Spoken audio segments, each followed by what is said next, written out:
We're opening the door today to a very important place many call home, which is Shiloh House. With more, we're joined by Anna Miller, Molly Ramirez, and Mackenzie Beal. Anna, we're going to start with you. Talk about the mission of Shiloh House. I'd love to.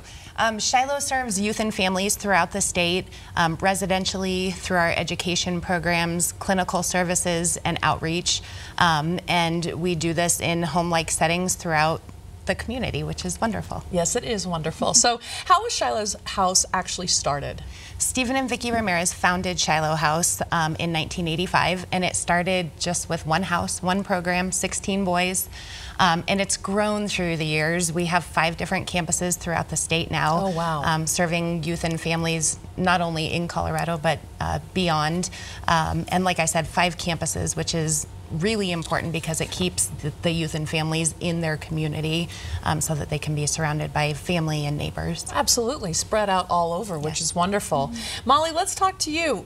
Share some of the programs that are offered. Yeah, so Shiloh really, we feel that it's necessary to serve youth kind of across the continuum. And so we do a lot of preventative services, and so we work with them to try to prevent them from having to leave their home. And so we'll send our licensed therapists into the home to work with them and their parents, and then we'll also send life skill coaches in there. And so really work with the parents on how to parent a youth that is struggling with a mental health diagnosis and that has a little bit higher needs. And then we have, like Anna said, across the metro area, we have day treatment schools that are targeted for youth that are struggling in the public school system and might need a little bit more individualized attention. So they'll come to our schools and we prepare them to go back into the public school setting.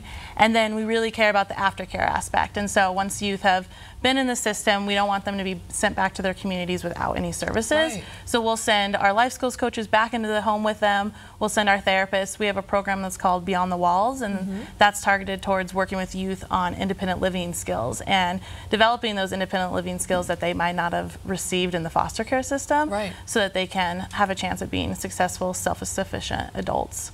So I have here too the therapeutic foster care and foster family recruitment.